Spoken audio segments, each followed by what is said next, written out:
श्री गणेशाय नम। आज आम पढ़ा सप्तम स्कंद पंचदश अध्याय। ओम नमो भगवते वासुदेवाय। ए पंचदशे वर्णाश्रम सार संग्रहे जेवा धर्म वर्णित निगम वचने मुख्य लक्षण जे प्रमाण राजुषी यज्ञ सभा चाही कुंती नंदन भाव वही कहती ब्रह्मा कुमार शेष ज्ञान धर्म सार। नारद उवाच ब्राह्मण के वा कर्म निष्ठ तपोसाधने के प्रतिष्ठ वेद पठने कारो सिद्धि के ज्ञान अबाजोग साधि गृहस्थ पितृश्राद्ध काले ज्ञानी पुरुष जेबे मिले ताहाकु हव्य कव्य दान फले अनेक हुए पुण्य ज्ञानी अभावे यथा क्रमे जे विप्रेथन्ति निज धर्मे ताहाकु यथा योग्य देई तेबे उचित फल पाई श्राद्ध देवता कार्ये दुई बरिब विश्व देवा पाई तृतीय पितृस्थाने बरी अभावे एक एक करी उत्तम द्रव्य भुंजाइब श्राद्धे विस्तर न करिब जे द्रव्य देश कोचिते किय बा श्रद्धा अनुमते से पात्रे जेबा अरहण विस्तरे नुहई घटण एमंते देव पितृयज्ञे जेबा पूजन्ति हव्य कव्ये उत्तम स्थल जे लभन्ति जे भावे संसार उतरन्ति एणु जे देश काल पात्रे आमिष वर्जीवन जाते यथा संस्कारे देई अन्न विष्णु को करी निवेदन श्रद्धारे शतपात्रे देई से श्राद्ध कामधेनु होई लभन्ति अक्षय कल्याण ए वाक्य निगम प्रमाण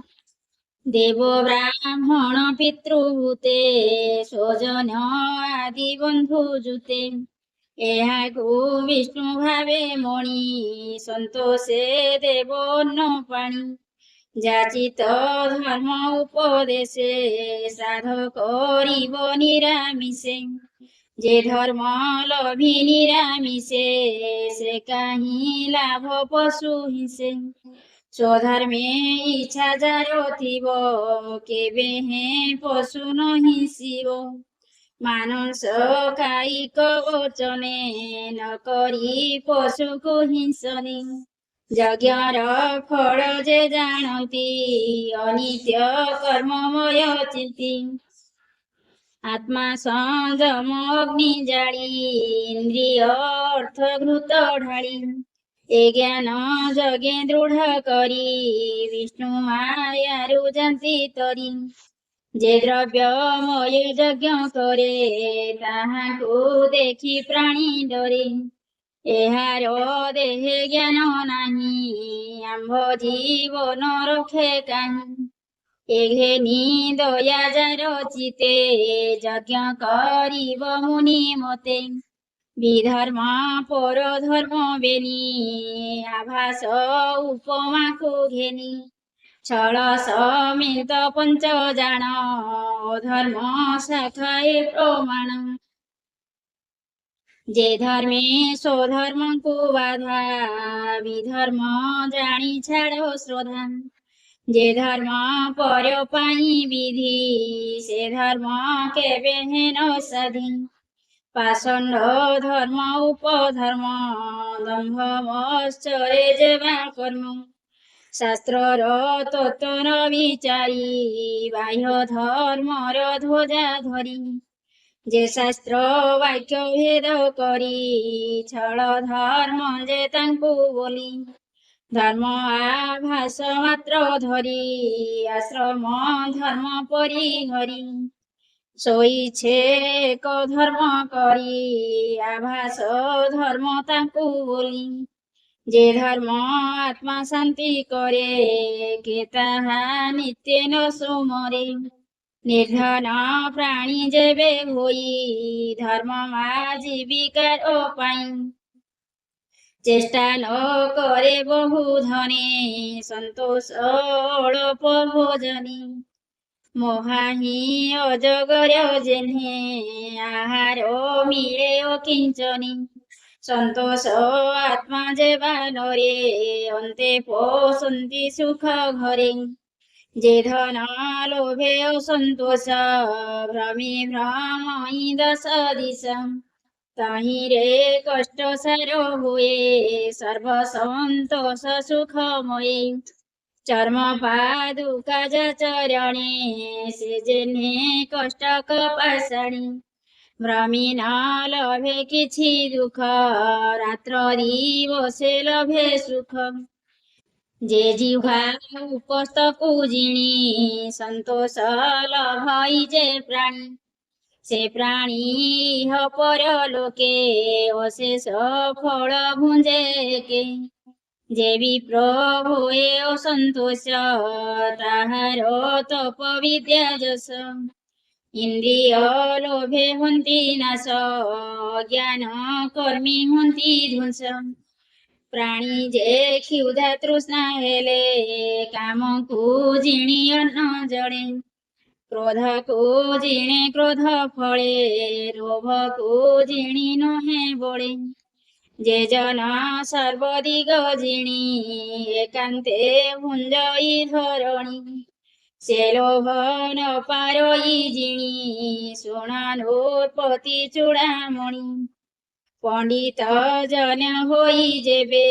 ନିରତେ ଅସନ୍ତୋଷ ଭାବେ।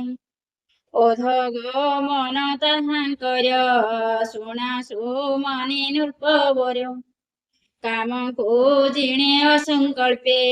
ପ୍ରାଣୀ ନ ସଇ ଯାର ଦର୍ପେ। କାମର କ୍ଷୟେ କ୍ରୋଧ ଯାଏ ଅର୍ଥ ବ୍ୟଞ୍ଜନି ଲୋଭ କ୍ଷୟେ। ଭୟକୁ ଜିଣେ ତତ୍ତ୍ୱ ଜ୍ଞାନ ଶୋକ ମୋହକୁ ଜିଣି ଜ୍ଞାନୀ। ମୋହାନ୍ତ ସେବା ଦମ୍ଭ ନାଶେ ଯେ ଭାବେ କୈବଲ୍ୟ ପ୍ରକାଶେ।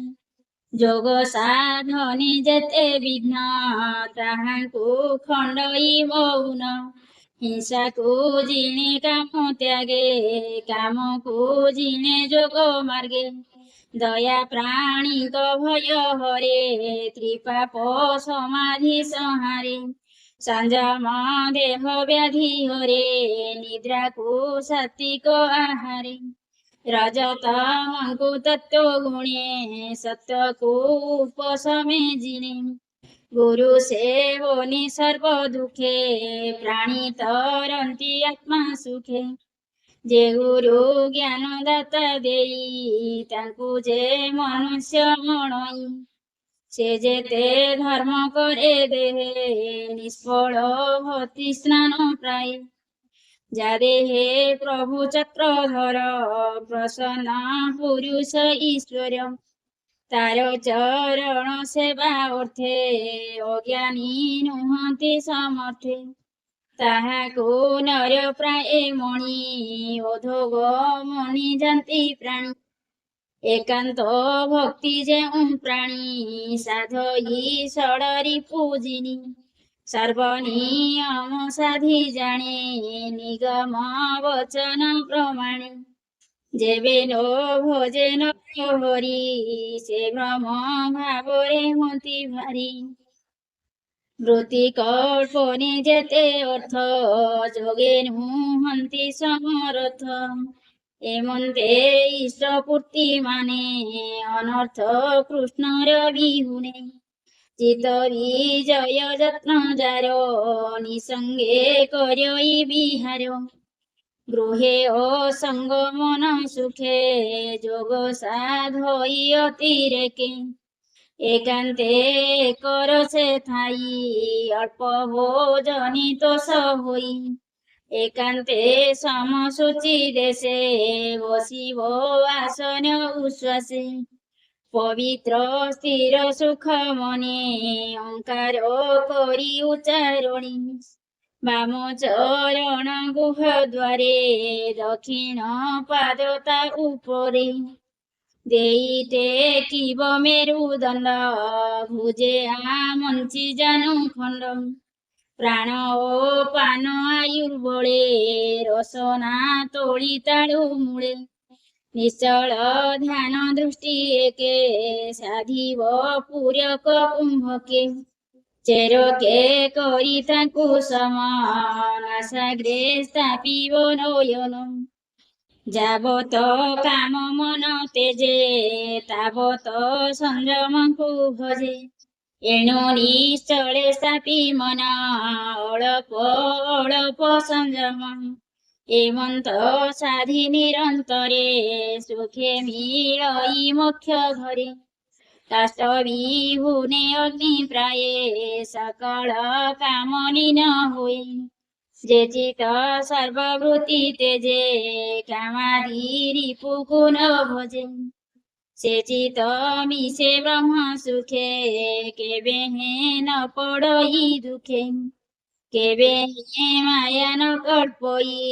ଅନ୍ତରେ ରହେ ସୂକ୍ଷ୍ମ ହୋଇ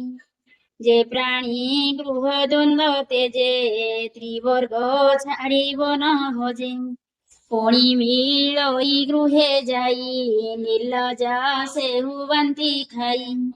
ଏ ଦେହେ ସୁଖ ଯେ ଲୋଡ଼ନ୍ତି ଅଜରା ମର ପ୍ରାୟ ଚିନ୍ତି ଜୀବନ ଅନ୍ତେ ଶରୀର ଭସ୍ମ ପୁରୁଷ ଭୂମି ସାର ଏହାକୁ ସତ୍ୟ ପ୍ରାୟ ମଣି ଅଧର୍ମେ ପଶନ୍ତି ଯେ ପ୍ରାଣ ତାହାଙ୍କୁ ବୋଲି ମୂଢ଼ ଜନ ନିଷ୍ଫଳ ତାହାଙ୍କ ଜୀବନ ଗୃହସ୍ଥ ଗୃହ ଧର୍ମ ଛାଡ଼ି ଅନ୍ୟ ଆଶ୍ରମେ ଲୋଭ ବଢ଼ି ବ୍ରତକୁ ତେଜେ ବ୍ରହ୍ମଚାରୀ ତପସ୍ୱୀ ଗ୍ରାମେ ବାସ କରି ସନ୍ନ୍ୟାସୀ ଇନ୍ଦ୍ରି ଲୋଭେ ରସେ ଗ୍ରାମ ଗହନେ ଯେବେ ପୋଷେ ଆଶ୍ରମ ଭ୍ରଷ୍ଟ ଏତେ ପ୍ରାଣୀ ଏହାକୁ ଆଶ୍ରମେ ନ ଗଣି ଅଧର୍ମୀ ବିଡ଼ମ୍ବନ କର୍ମ ବିଷ୍ଣୁ ମାୟାରେ ହୋଇ ଭ୍ରମ ବୋଲନ୍ତି ମାୟା ରୂପ ଧରି ତାହାଙ୍କୁ ସମ୍ଭାଷଣ କରି ପରମ ଜ୍ଞାନ ଚିତେ ଚିନ୍ତି ଯେ ଆତ୍ମା ଗତି କି ଜାଣନ୍ତି ସେ କି କାରଣେ ଦେହ ଧରି ବହୁ ଭୋଜନ ପୁଷ୍ଟ କରି ଏବେ ହୋ ଶୁଣ ଯୁଧିଷ୍ଠିର ଏ ନର ଶରୀର ବ୍ୟବହାର ଦେହ ବହିଲା ଯେବା ଅର୍ଥେ କେବେ ହେ ନ ଭଜେ ତା ଚିତେ ବିଧାତା ନିର୍ମାଣ ବିମାନ ଏହା ନ ଜାଣି ମୂର୍ଖ ଜନ ଦେହକୁ ରଥ ପ୍ରାୟ ରଚି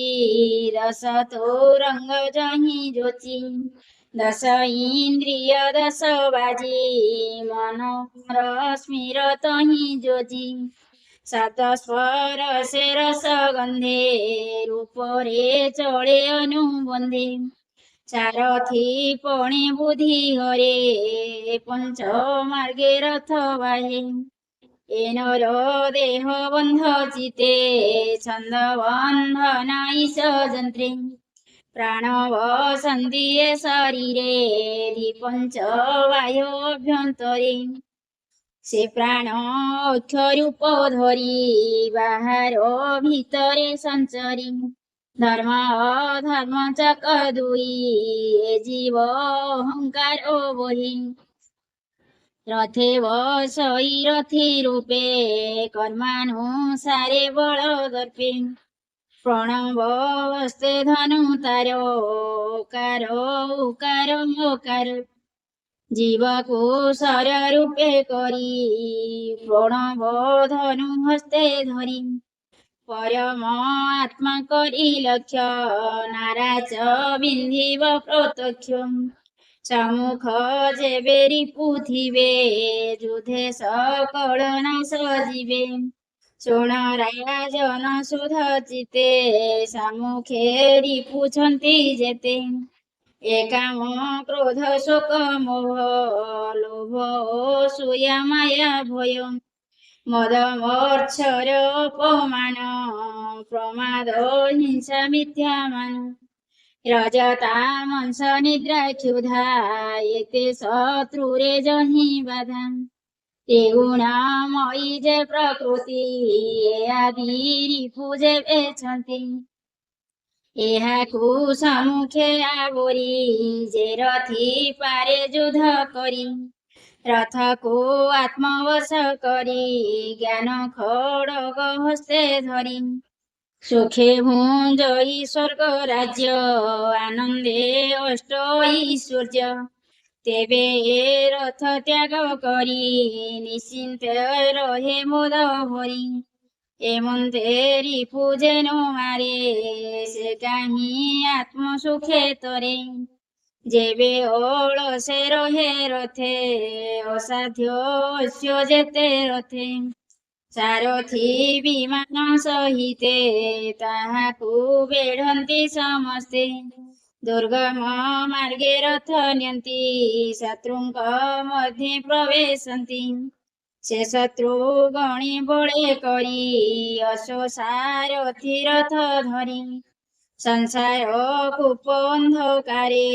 କ୍ଷେପନ୍ତି ମୃତ୍ୟୁ ଭୟ ଘୁରେ ପ୍ରବୃତ୍ତି ନିବୃତ୍ତି ଏ କର୍ମ ସଂସାରେ ବୈଦିକ ଧର୍ମ ପ୍ରବୃତ୍ତି ପଥେ ସଞ୍ଚରନ୍ତି ନିବୃତ୍ତେ ଅମୃତ ଭୁଞ୍ଜନ୍ତି ଯେ ଦ୍ରବ୍ୟମୟ ଯଜ୍ଞ କାମ ଆବର ଅଗ୍ନିହୋତ୍ର ନାମ ପୂର୍ଣ୍ଣିମା ଅମାବାସ୍ୟା ଆଦି ପଶୁ ଯେ ଚାତୁର୍ମାସ୍ୟ ବିଧି ଉପପ୍ରସାଦ ଉପବନ ଏ ଆଦି ଇଷ୍ଟପୂର୍ତ କର୍ମ ଭୂତ ପ୍ରଭୂତ ଆଦି ଯେତେ ପ୍ରଭୃତି ପଥ କର୍ମ ଏତେ ସୂକ୍ଷ୍ମ ଦ୍ରବ୍ୟ ରିପାକମୟ ଧୂମର ଜନି ଅପକ୍ଷୟ ଦକ୍ଷିଣାୟନ ସମବୁଧ ଶରଦ ଔଷଧି ବିରୁଦ୍ଧ ଯେ ଅନାରେ ତରୁ ସମ୍ଭବ ଏ ପିତୃଜାନ ପୁନର୍ଭବ ଏ ଅନୁରୂପେ କେ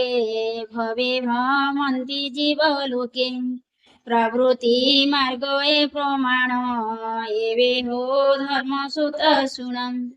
ଦେବଙ୍କ ରାତ୍ର ଏ ବୋଲାଇ ଶୁଣ ଦିବସ ଏବେ କହି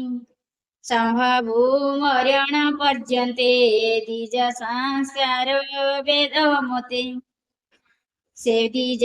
ଯେବେ ଜ୍ଞାନୀ ହୁଏ ଯଜ୍ଞ କରଇ ନିଜ ଦେହେ ଇନ୍ଦ୍ରି ବନ୍ଧନ ଅର୍ଥ କଳ୍ପେ ମମ କରଇ ଜ୍ଞାନ ଦୀପେ ମନେ କରିବ ଇନ୍ଦ୍ରି ଲୀନ ବଚନେ ସଂହାରିବ ମନ ବଚନ ସ୍ୱରେ ଲୀନ କରି ସ୍ୱରକୁ ଓଙ୍କାରେ ସଂହାରି ଓଙ୍କାର ବିନ୍ଦୁ ନାଦେ ଦେଇ ବିନ୍ଦୁକୁ ପ୍ରାଣ ସଙ୍ଗେ ଥୋଇ ଜ୍ଞାନୀର ଏମନ୍ତ ଲକ୍ଷଣ ଯେ ପଥେ ଯିବ ତାହା ଶୁଣ ଅଗ୍ନି ଆଦିତ୍ୟ ପ୍ରାତ କାଳ ପୂର୍ଣ୍ଣମା ପକ୍ଷ ଯେ ସୁକଳ ଏ ବ୍ରହ୍ମ ମାର୍ଗ ଅନୁପମ ଉତ୍ତରାୟଣ ଏହା ନାମ ବିଶ୍ୱତ ଯଶ ପ୍ରାଜ୍ଞଲୟ ତୁରିୟାତୀତେ ଆତ୍ମମୟ ଏ ଦେବ ଜାନ ପଥ ଚିନ୍ତି ଏ ମାର୍ଗେ ଭବେ ନ ମିଳନ୍ତି ଯେ ଆତ୍ମା ଉପଶାନ୍ତ ଜନେ ନିତ୍ୟ ରହନ୍ତି ଆତ୍ମ ଧ୍ୟାନେ ସେ ନ ପଡ଼ନ୍ତି ନର ଲୋକେ ନିଶ୍ଚିନ୍ତେ ଥାନ୍ତି ଆତ୍ମା ସୁଖେ ଏ ପିତୃ ଦେବ ଜାନ ପଥ ଯେହୁ ଜାଣନ୍ତି ବେଦ ମତ ଗମ ଆଗମନ କରନ୍ତି ଜ୍ଞାନୀ ରହନ୍ତି ଏହା ଚିନ୍ତି ଯେ ଆଦି ଅନ୍ତ ପ୍ରାଣୀଙ୍କର ବ୍ୟାପିଛି ବାହ୍ୟ ଅଭ୍ୟନ୍ତର ପର ଅପର ଯାହା ଦେହେ ଯେ ବା ଜ୍ଞାନ ଜ୍ଞେୟ ହୁଏ ଭଜନ ବାଚ୍ୟ ତମ ଜ୍ୟୋତି ଦୃଶ୍ୟ ଅଦୃଶ୍ୟ ଯେ ଅଟନ୍ତି जेतांकु जे मन्ते चिन्तई आभास मात्रे जे देखई भाव प्रमाणी दृश्य हुए दर्पणे प्रतिबिम्ब प्राय वस्तु नुहन्ति कदाचिते भाव घटिब केमन्ते एणु निश्चल दृढ चिते जेतांकु चिन्ते अविरते कर्मी भजन्ति तारो पथ ए भाव निगमी सन्मत ए भूमि आदि पंचभूते से रहे बाह्य अंतर्गते ताकु न पाई एके एके से तारो तम्य अतिरेके ताहारो आद्यन्त न जानी एही प्रकारे भ्रमे प्राण निद्रा जाग्रत स्वप्न मध्ये से रूपे विधि निषेधे जे क्रिया भाव द्रव्य दैत्य मुनि कहन्ति शास्त्र मतम जाग्रत स्वप्न निद्रा जेने न लागे सुध चैतनी कार्य कारण वस्तु जेते देखई पट तंतु मते देहरे अवस्तु विकल्प ए भाव दैत्य कही नृप शरीर वही ए जगते जे कर्म करी वेद मते हरि विषय समर्पिले विष्णु मायार उतरे भले एहारो नाम क्रिया दैत्य परे शुण नाथ शरीर द्वारा सुत आदि अन्य बांधव जे प्रसिद्धि जे अर्थ कर्मी एक देखी एहाकु द्रव्य दैत्य लेखी जे कर्म जे उपाय रे जहा सकाशु जे ठारे ଯାହାର ଜୟ ବା ନିଷେଧ ବିନା ପଦେ ନ କରିବ ଏ ଆଦି ବେଦ ବାକ୍ୟ ଯେତେ ଗୃହେ ଯେ ସାଧେ ଅବିରତେ କୃଷ୍ଣେ ନ করে ସମର୍ପଣ ତାର ଜୀବନ କାରଣ ଦେଖ ତୁ ଗୃହ ଧର୍ମେ ଥାଇ ସଙ୍ଗତେ ଘେନି ଚାରି ଭାଇ राज्य विहुने बनवासे जेते भ्रमिलु नाना देशे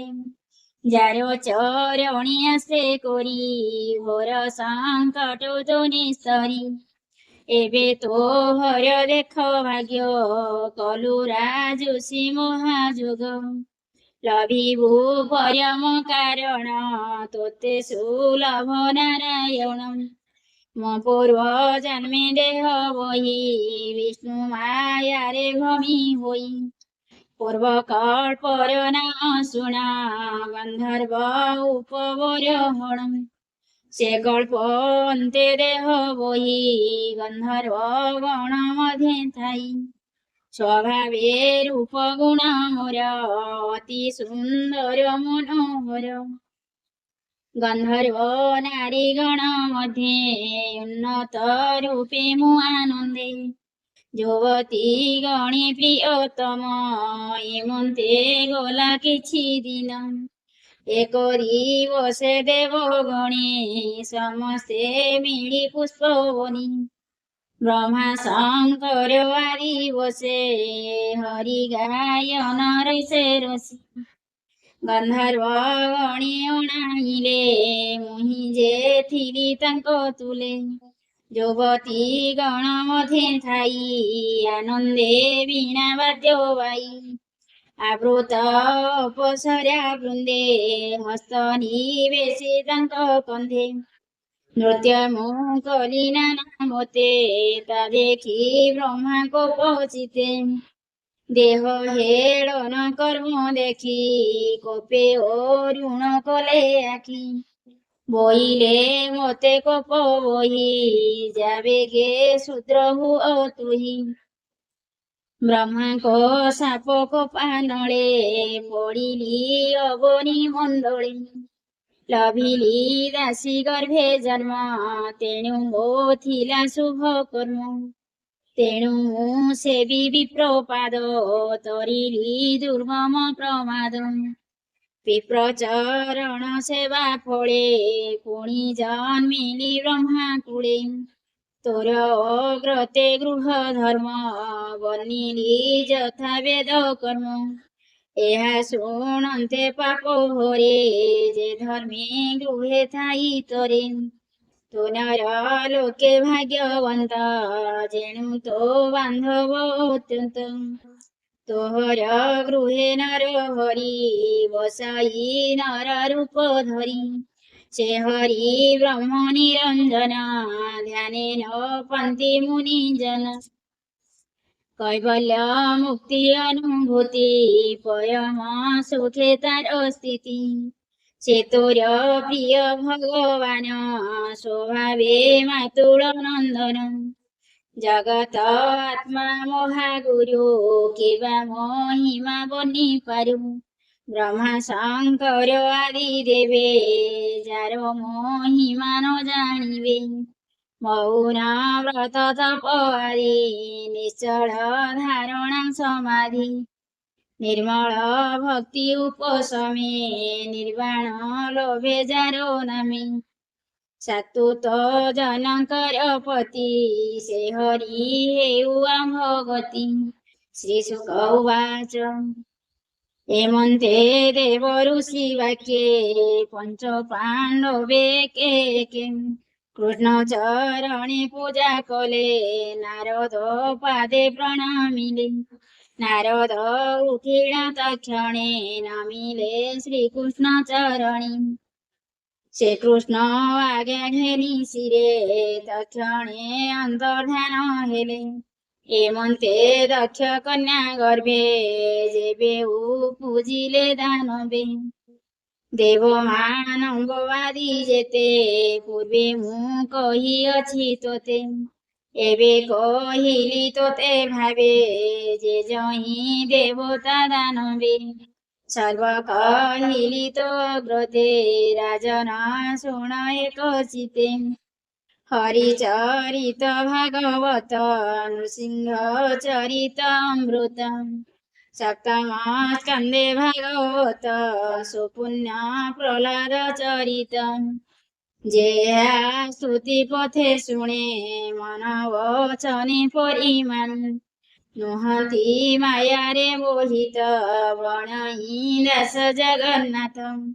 पुणी संसारु तर प्राणी सुजना हिते मुहि बणी